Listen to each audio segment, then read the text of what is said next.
Hi friends, today I'm reading Cannonball Simp by Burningham. Simp is what most people would call an ugly little dog. She was fat and small and had only a stump for a tail. Her owner had found homes for her brothers and sisters, but could not persuade anybody to take Simp. So in order to get rid of her, he decided to leave her somewhere, hoping that somebody would find her and take her in.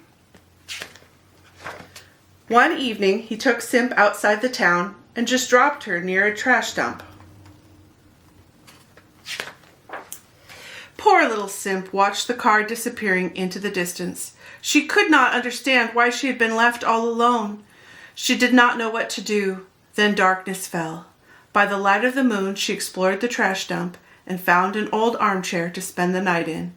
Rats came out and looked curiously at her. When Simp said how hungry she was, one of them gave her a piece of bread. "But you'll have to go in the morning," he said. "It's hard enough for us rats to live.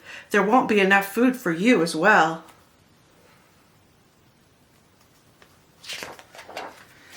When it was light the next morning, Simp left the trash dump and wandered off in the direction of town.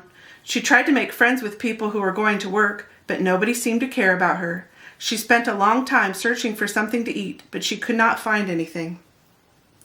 Then she came across some trash cans. She started looking through them for food and did not notice the cats who were angrily watching her.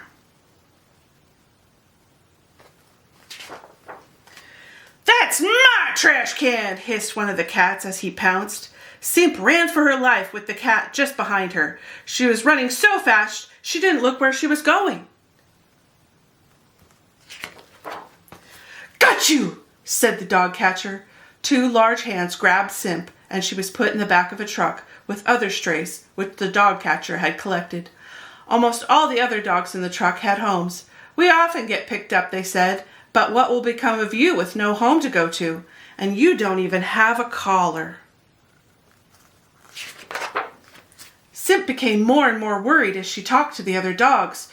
"Who can tell what may happen to you now?" said one. "You're not very pretty, are you? And you're fat," said another. "I doubt if anyone will give you a home," said a third. The truck pulled into the yard of the pound. The doors were opened and the dogs driven toward the kennels. When the dog catcher was looking the other way, Simp saw her chance and she jumped up on some boxes and away over the wall. Simp kept running and running until she was well out of town. Then, because she was still frightened, she crept into some thick bushes to hide. By the time it was dark, she had become very hungry and set off again down the road. Then, in the distance, Simp saw lights. They were the lights of a circus. She went towards them, hoping she might find someone there who would give her some food. Perhaps, after all, then she could curl up under a trailer where it would be a little warmer. She crept up to a trailer, climbed on a box, and looked through the window. Inside was a clown who was very surprised to see a little dog peering at him. He opened the door and beckoned to Simp. "You look very tired and hungry," said the clown, and he gave Simp a large meal, which she gobbled up. It was warm and comfortable in the trailer, and the clown let Simp lie on his bed. She was soon fast asleep. The next morning, the clown showed Simp around the circus. There were many tents, trailers, and animals. Simp met a young elephant and a lion. Everybody seemed happy and friendly, but the clown was worried. People did not like his act anymore. The clown told Simp exactly what he did. He showed her the cannon which fired a rubber ball through a paper hoop. Just then the ringmaster came up. "Unless you improve your act by tonight, you'll have to go," he said to the clown. Simp had an idea. "That rubber ball is exactly the same size as me when I'm curled up," she thought. "I just have time to work out a plan before the show starts." The evening performance had begun. Just before the clown's act, Simp climbed into the cannon while nobody was looking. The man who was to fire the cannon peered inside, and seeing Simp curled up, thought she was the ball. Simp's heart was beating fast as she waited for the exciting moment to arrive. The circus managers had a look of boredom on their faces as they watched the clown. "He'll really have to go," they said. There was a rolling of the drums and...